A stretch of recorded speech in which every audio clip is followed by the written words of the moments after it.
আজকে আমার বড়মশাই একটা মোচা নিয়ে এসছে বাজার থেকে। দেখে তো ভয় পেয়ে গেলাম, আবার মোচা ছাড়ানো, আবার হাতে লাল দাগ হয়ে যাবে, কি ঝামেলাকর জিনিস। কিন্তু কিছু করার নেই, করতেই হবে। হাতে লেবু মাখিয়ে মোচাগুলোকে ছাড়িয়ে ছোট ছোট করে কেটে নিয়েছি। এইবারে কুকারে একটু হলুদ নুন দিয়ে মোচাটাকে সিদ্ধ করে নেবো। একটু খুব বেশি সিদ্ধ করব না, একটা সিটি দিলেই হয়ে যাবে।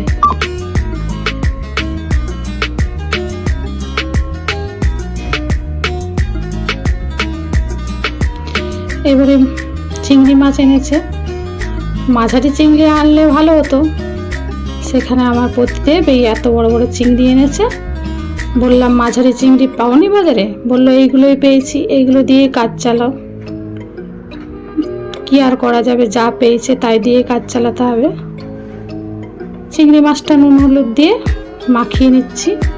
এই চিংড়ি মাছের যে শিরের উপরে, পিঠের উপরে দেখছেন এখানে একটা কালো সুতোর মতো দাগ নোংরা থাকে, এটা টেনে বের করে দিতে হয়। এটা বের করে দিয়েছি, পরিষ্কার হয়ে গেছে।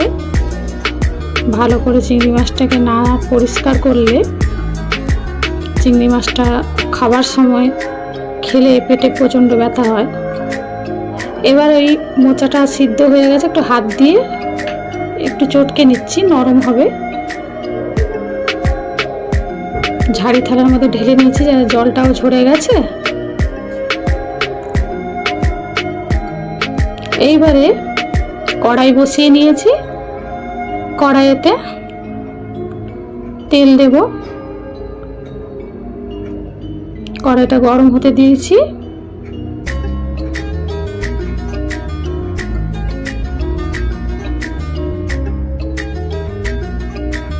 কড়াইটা গরম হয়ে গেছে, তেলটা গরম হয়ে গেছে প্রায়।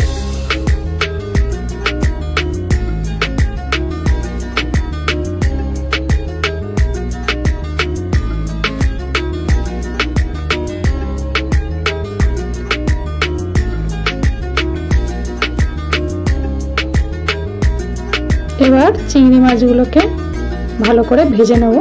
চিংড়ি মাছগুলো আবার বেশি লাল লাল করে কড়া করে ভাজা যাবে না, তাহলে খেতে ভালো লাগবে না।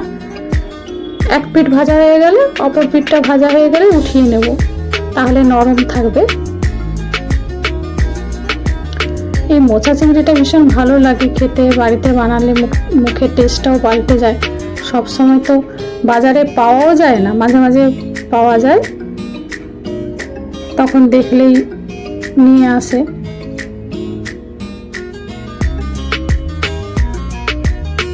তো এক পিঠ হয়ে গেছে। মোচাতে চিংড়িটা দেওয়ার জন্য একদম পুরো রেডি হয়ে গেছে, লাল লাল ফ্রাই হয়ে এসছে। এবার তুলে নেব।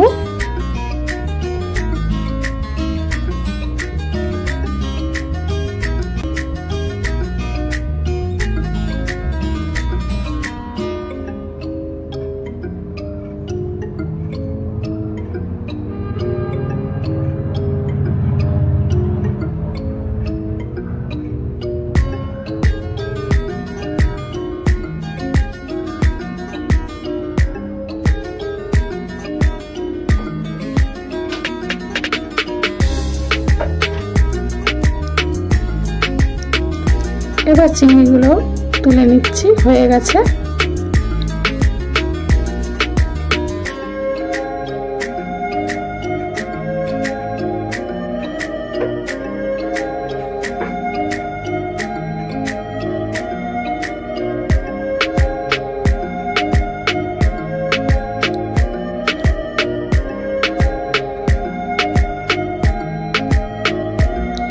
এবারে আবার কড়াই বসিয়ে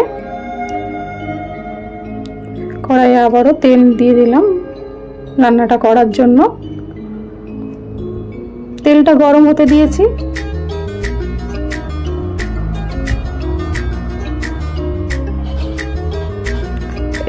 এরপরে গোটা জিরা ফোড়ন দিলাম।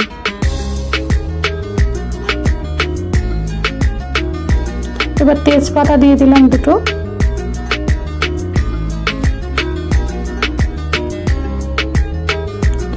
এবারে ডুমো ডুমো করে কেটে রাখা আলুগুলো তেলের মধ্যে ছেড়ে দিলাম।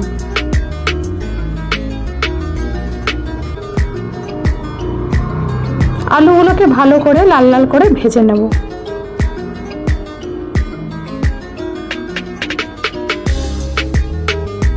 খুব ভালো করে আলুগুলো ভেজে নিতে হবে।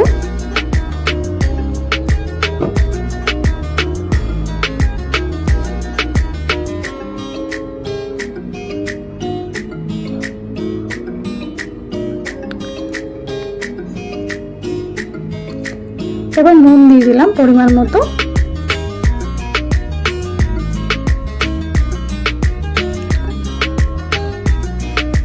নুন দিয়ে ভালো করে একটু নাড়াচাড়া করে নিচ্ছি আলুগুলোকে।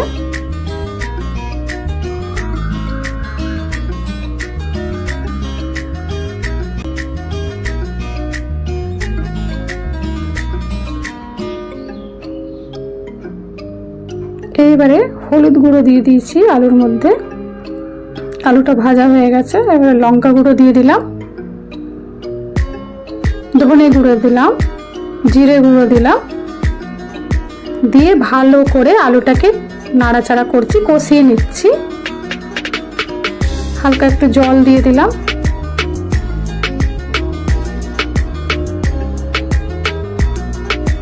এখানে অন্য কোনো মশলা ব্যবহার করিনি আমি, আদা রসুন পেঁয়াজ কিছুই দিইনি। এবার মোচাটা সিদ্ধ করা যে মোচাটা ওটা আমি এর মধ্যে দিয়ে দিলাম। নুন হলুদ দিয়ে সিদ্ধ করেছিলাম, সেই জন্য নুনটা একটু দেখে শুনে দিতে হয়েছে।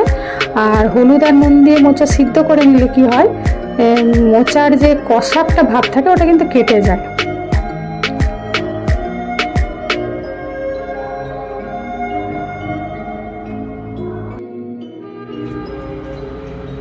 এবার মোচাটাকে ভালো করে নাড়াচাড়া করে নিচ্ছি। আলু আর মোচাটা একসাথে দিয়ে এবার একটু চিনি দিয়ে দিলাম। আমি একটু তরকারিতে চিনি দিতে ভালোবাসি। চিনিটা দিলে সব মানে নুন চিনির ব্যালেন্সটা ঠিক হলে তরকারিটা খেতেও খুব সুন্দর হয়। তো চিনিটা সেই মতো আন্দাজ করে একটু দিয়ে দিলাম। এবারে চিংড়ি মাছটা ভাজা ছিল ওটা দিয়ে দিলাম।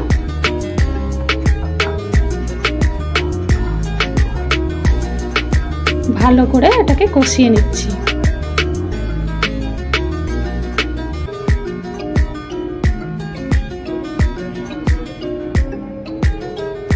ভালো করে কষিয়ে নিলাম।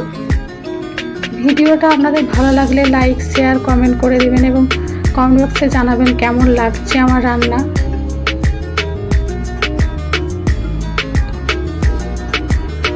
কষানো হয়ে গেছে, দেখুন ঢেকে ঢেকে আমি এখানে কষছি, জল বেরিয়ে এসছে।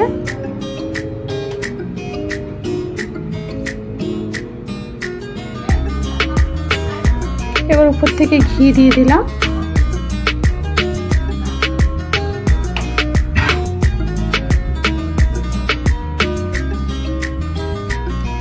গরম মশলা দিয়ে দিলাম এখানে।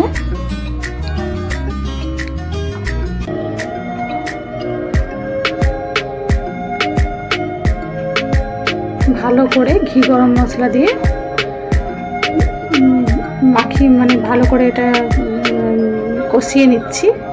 ঘি আর গরম মশলা দুটোরই বেশ গন্ধ সেন্টটা উঠে গেছে মোচাটার মধ্যে। রংটাও খুব সুন্দর হয়েছে। প্রায় হয়ে এসছে আমাদের মোচার ঘন্টটা।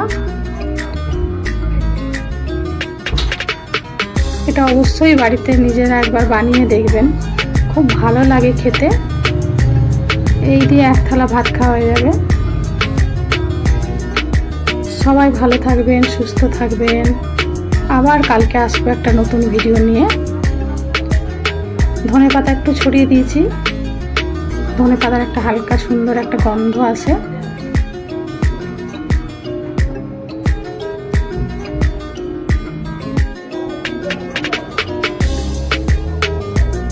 তৈরি হয়ে গেছে আমাদের মোচা চিংড়ির ঘন্ট।